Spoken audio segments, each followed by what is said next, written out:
It's strange, It's like you see these faces, these names, and they're just part of the world. Then, bam, they're gone. Like this week, it's been wave after wave, hasn't it? It really has felt that way. And these are figures who, let's be honest, left a mark, each in their own way. Absolutely. Pete Rose, John Amos, Frank Fritz, Dikembe Mutombo. Names you know, but we're going deeper than just the headlines, right?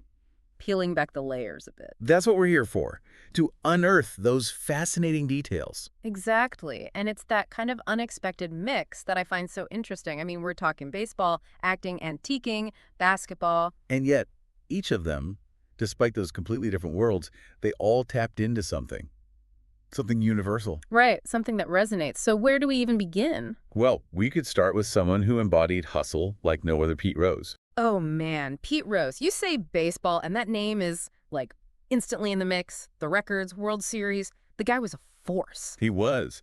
But it wasn't simply raw talent, though he had plenty of that. It was this drive, this almost superhuman work ethic. That's how he got that nickname, right? Charlie Hustle. Oh, yeah. Played every game like it was his last. Diving into bases, chasing down balls. He was obsessed. And I think that's what people loved. It wasn't just the winning. It was that he was willing to fight for it. Absolutely.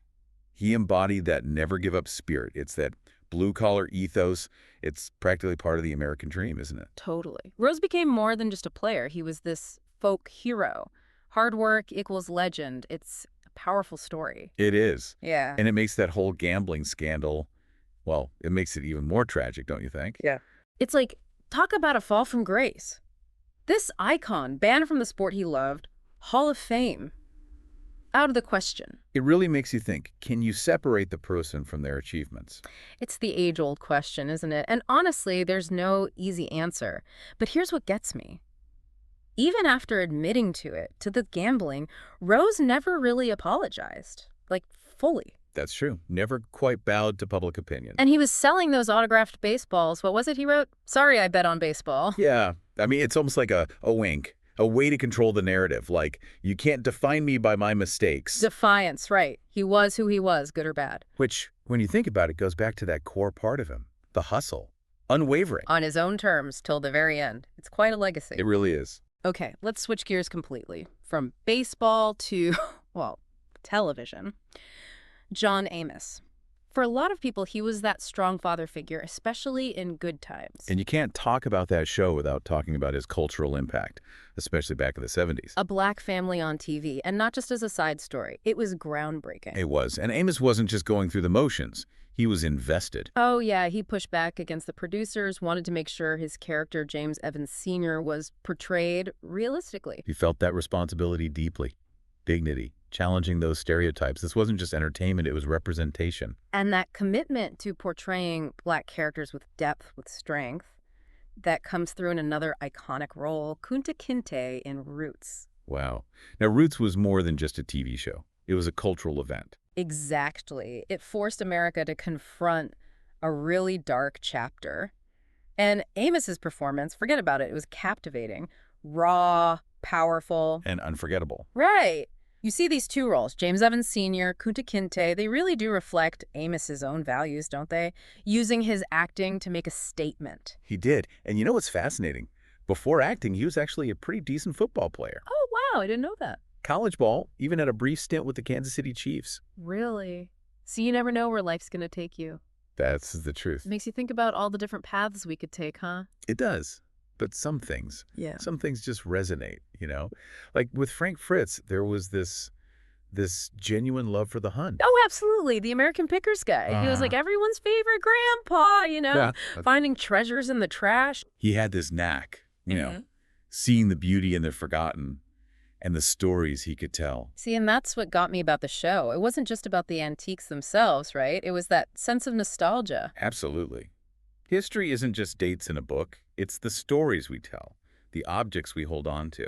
He just had this way of connecting with the past. And he found it in the most unlikely places. Barns, basements. And you could tell it was real, that passion.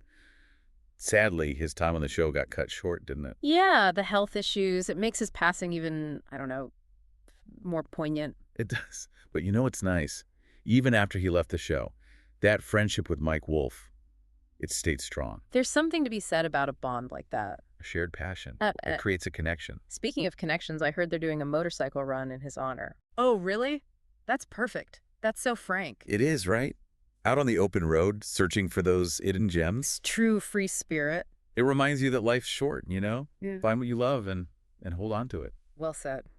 And speaking of living a life of purpose, a life that went way beyond just one thing, we've got to talk about Dikembe Mutombo. Oh, man, where do we even start with this guy?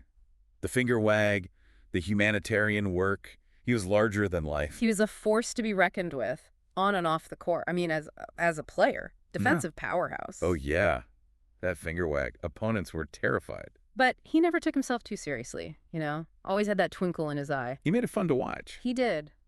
But don't let that fool you, behind that smile. Dedication. Four-time Defensive Player of the Year. That's not an accident. No, that's hard work. And as impressive as his basketball career was, it's his dedication to his home, Democratic Republic of Congo. That's what really stands out. His heart was always with his people. He knew he had this platform, and he used it to make a difference. Building that hospital, the school. In his father's name. Powerful. Yeah. It wasn't just about basketball for him. It was about using what he had to uplift others. True success right there. It's about more than ourselves. Okay, so we've got a baseball legend battling his demons. We've got a sitcom dad pushing for change, an antique enthusiast who found beauty in everyday things, and a global icon who dedicated himself to helping others. It's quite a mix. It is, and it makes you wonder, doesn't it, what ties these seemingly different lives together? Right. What's the common thread? What can we learn from them? Well, it could be about impact, right?